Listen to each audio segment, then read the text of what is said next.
Hello world, so in today's video we are going to be carrying on from where we left off last time, and we're going to be looking at making a password checker using a graphical front end, so just a little project to build those skills and build on what you learned last time. If you haven't watched last video, do check that out. I'll put a link in the description below. So let's get started. So we need to import from GUIZERO. So from GUIZERO, import the items that we need. And what we need is the app. We need the text box.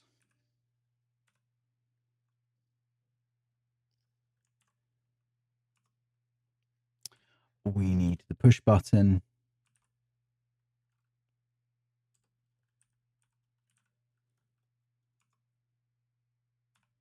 Info. And text. Okay, so once we've imported that, we'll set our app up. So app equals app. And then we will need to run the app. So app.display. And open and close parentheses. Okay, and at this point we can just do a quick run to make sure it does in fact run, which it does. There we go. You can see it's perfect. Okay, so then we can start to build everything we need. So going to start by building the elements that we need. So we're going to need some text on the actual interface. So text. And the text is just going to say enter password. So let's put app text. Okay, and we're going to equal that to a string, and it will just be enter password. Okay, and then we're going to want a text box. So we'll call it password box.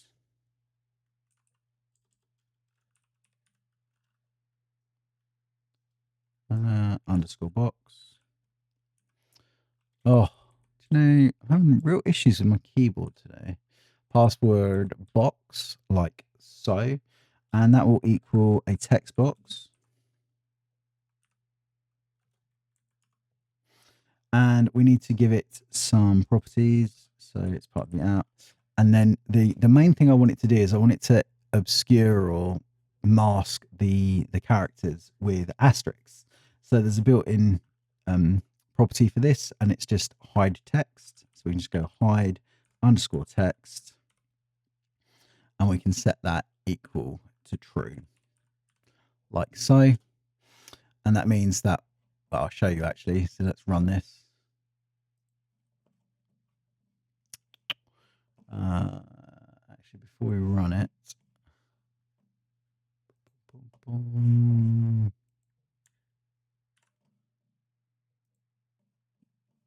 bring it over. There we go.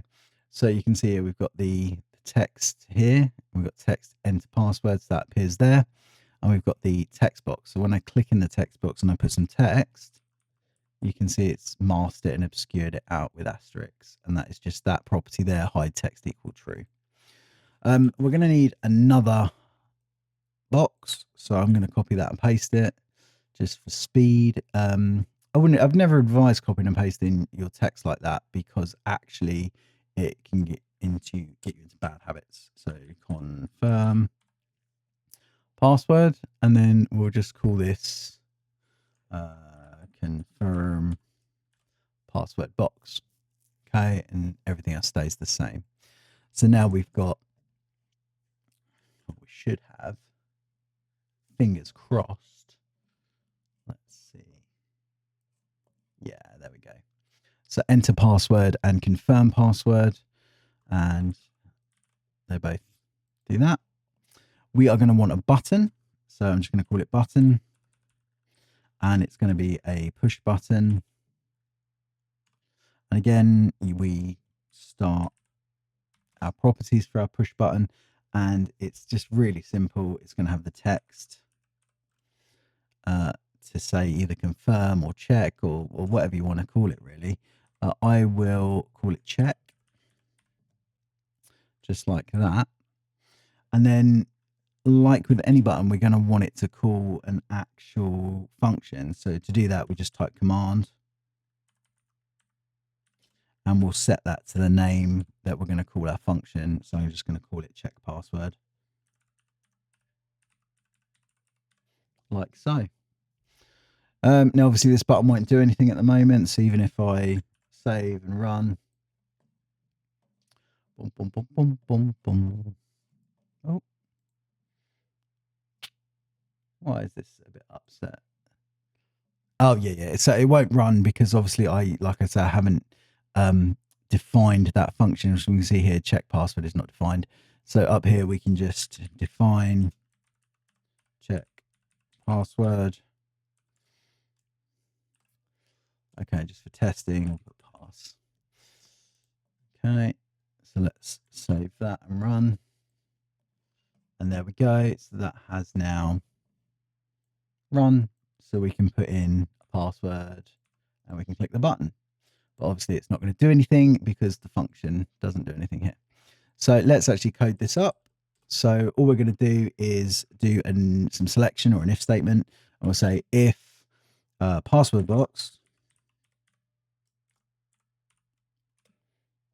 and you want dot value. So the value means the text that's entered into that box is equal to the confirm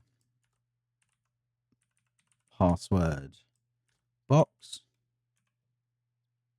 like so, dot value. Then we're going to do something, and all we're going to do is create an info box. So a little pop up, info, info, and we're going to open the parentheses, and in there we're going to put some strings. And the first string, we're going to have password match, like so, and then we'll do a little comma, and then we'll have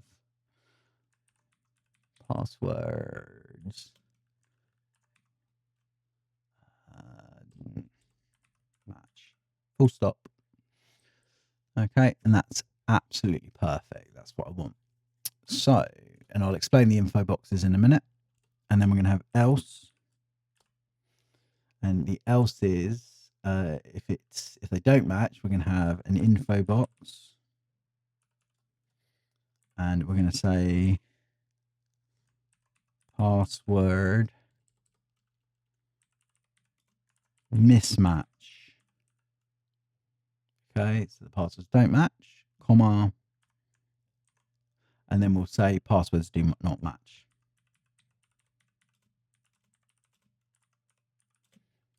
Like so. Okay, and we can actually now test this and see if this works. So quick save and run. And here it is. So GUIZERO, enter password, confirm password. So let's do password. And then let's do Bob. And we'll see if they match, which they won't. Now, you see here, it's so easy to make a typo when you're programming and when you're quite new to programming. So here we've got info again. Here, put the R in, which we don't want. Let's run that again. We'll do it again just to show you. So password, and we'll do Bob. And we'll hit check. And there we go. We get our info box pop up. And we see here password mismatch. So over here, this first string, password mismatch, is the title. And then passwords do not match. Passwords do not match is the message. Click OK, and that's gone. And then if we do Bob and Bob, these should match. Check it. And here, password match, and passwords match. So perfect. Okay. There's one last thing I'd really like to show you, and that is how to get the text box to change color when we actually hover over it and hover off of it, or highlight it and low light it. So let me show you that now. So I'm going to create a couple more functions. So define highlight. Okay. And for the highlight, what I'm going to say is password box dot bg equals light blue, like so.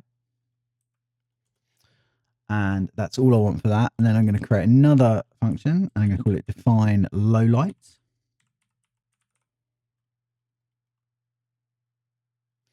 And go low light.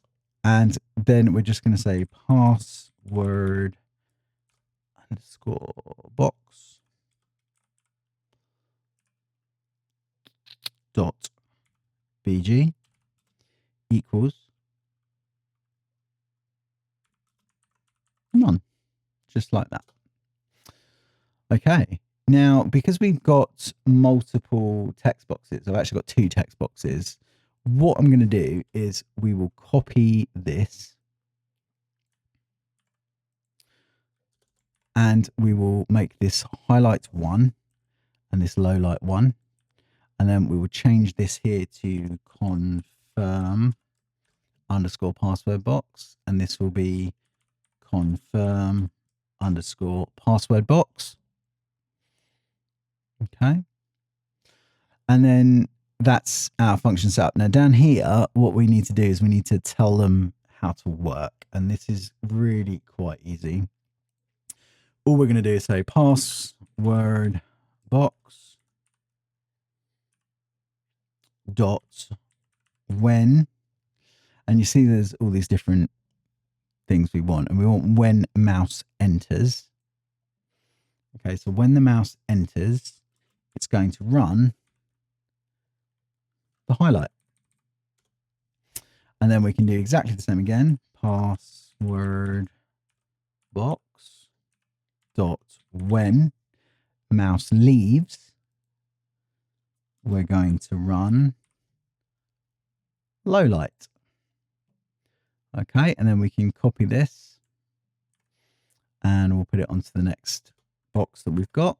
But we'll just change a couple of things. So we don't want password box because we're now doing the confirm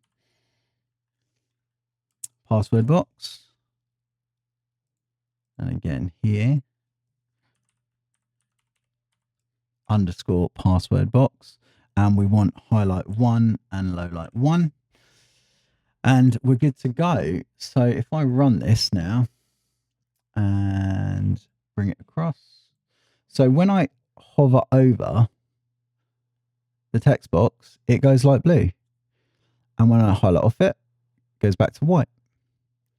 And same with the second one. Hover off it. Okay, it's just a nice way to show that you're currently in that box and using that box. So just quite nice.